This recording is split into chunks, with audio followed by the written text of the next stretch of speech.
सही कहा है, किसी ने दूसरे के साथ किया गया बुरा बर्ताव आपका बर्बादी का सारे रास्ते खोल देते हैं। अगर आप किसी के साथ गलत करते हो तो आपके साथ भी जरूर गलत होगा।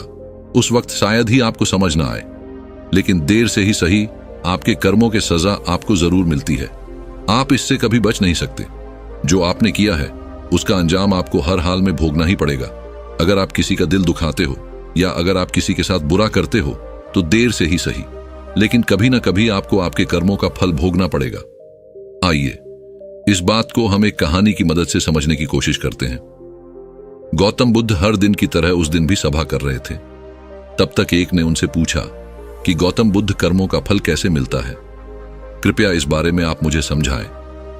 गौतम बुद्ध कहते हैं, एक समय की बात है, रामू और श्यामू नाम के एक गांव में दो भाई रहते थे। श्यामू अक्सर रामू को देखकर जलता था, क्योंकि रामू स्वभाव से बहुत अच्छा था। लेकिन श्यामू का स्वभाव ऐसा नहीं था। उसके दिल में दूसरों के लिए कोई दया नहीं था। वह हमेशा दूसरों का अनादर करता और उन्हें नुकसान पहुंचाता रहता था। धीरे धीरे काफी वक्त गुजर गया। रामू श्यामू के माता पिता अब इस दुनिया में नहीं रहे। रामू ने खूब अच्छे से उनका अंतिम संस्कार किया और गांव वालों को भोजन के लिए आमंत्रित किया और ब्राह्मणों को दान दक्षिणा देकर उनको विदा दिया। वह हर साल माँ बाप की बरसी के लिए रामू हर साल पंडितों को दान देता और भोजन कराता। लेकिन श्यामू को यह बात पसंद नहीं। वह उसे अभी भी देखकर जलता।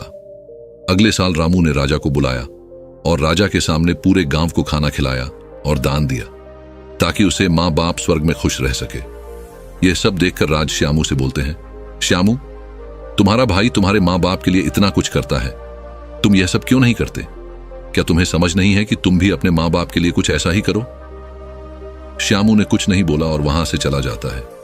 वह इस बात को लेकर गुस्सा होता है कि आज रामू की वजह से उसकी राजा ने बेइज्जती कर दी। वह अपने अपमान का बदला लेने के बारे में सोचता है और अगले दिन एक ढोंग करना शुरू करता है। नगर के सामने जोर जोर से चीखने लगता है, मेरे माँ बाप मेरे सपने में आए थे। वह स्वर्ग में खुश नहीं है। वह चाहते हैं कि कोई उन्हें वहां जाकर खाना बना के खिलाए। वह तभी न रहेंगे। उन्होंने मुझे सपने में कहा था, जो रामू को मेरे पास भेज दो, वो उनकी बहुत सेवा करता है। वह इसके साथ बहुत खुश रहेंगे। राजा कहते हैं, यह तो अच्छी बात है, लेकिन इसके लिए तो रामू को मरना पड़ेगा। रामू को सब समझ आता है। यह सब कहीं ना कहीं उसको फंसाने की चाल है, लेकिन वह कहता है, चलो इसी बहाने में जरूर सेवा करके दिखाऊंगा। रामू मरने को तैयार हो जाता है। वह राजा से कहता है, राजा, आप अगले दिन नदी किनारे एक नाव का बंदोबस्त कराए। मैं नाव से कूदकर नदी में अपनी जान दे दूंगा और फिर मैं स्वर्ग में जाकर मां बाप की सेवा करूंगा। राजा कहते हैं, ठीक है, अगले दिन ये सारे बंदोबस्त कर दिए जाएंगे। रामू नदी से कूद जाता है और सरेगा में सबको पता लग जाता है कि अब राम इस दुनिया में नहीं रहा। अब वह भी मां बाप की सेवा करने के लिए स्वर्ग चला गया। श्यामा बहुत खुश था कि उसका इकलौता भाई दुनिया में नहीं रहा। जो भी राजपाट और जमी है, अब वह सब उसका मालिक बनेगा। धीरे धीरे काफी दिन गुजर चले। एक दिन अचानक से राजा के दरबार के बाहर रामू बैठा होता है और जोर जोर से रो रहा होता है।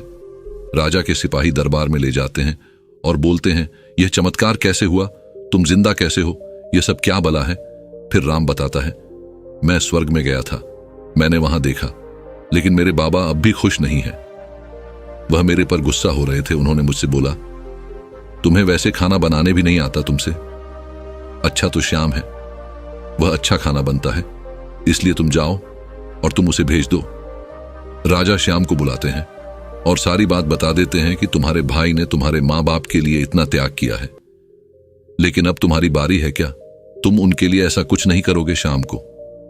अब ना चाहते हुए भी आखिर यह काम करना ही पड़ा है। अगले दिन फिर से सारी तैयारी कराई जाती है, लेकिन राम ने सोचा कि अगले दिन मैं जाऊंगा ही नहीं, अगले दिन मैं शहर छोड़कर कहीं चला जाता हूं। फिर राम ने राजा को सारी बात बता दी थी। दरअसल वह जिंदा कैसे बचा? उसने पहले ही मछुआरे से अपनी बात कह रही थी कि वह उसकी जान बचाएगा। मछुआरे उसकी जान बचाई और वह 1 महीने तक नगर के बाहर रखा और सही वक्त आने पर राजा के दरबार में उपस्थित हुआ। वह वैसा सिर्फ उसको सबक सिखाने के लिए करना चाहता था।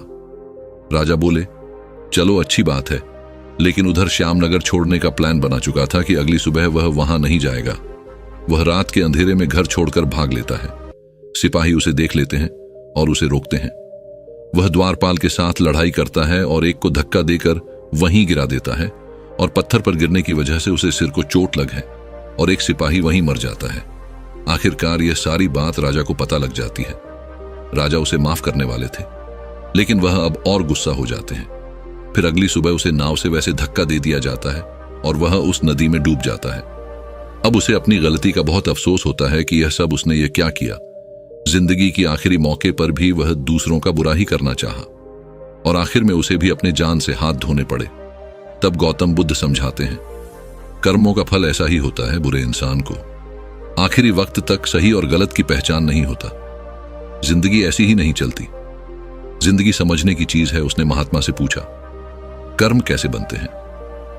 फिर महात्मा ने बोला, अच्छे कर्म के बनने से पहले हमें इस पर ध्यान देने की जरूरत है कि आखिर अच्छे कर्मों बनने का सबसे पहला पड़ाव क्या है। मनुष्य के द्वारा की जाने वाले सभी कर्म उसके विचारों से निर्मित होते हैं।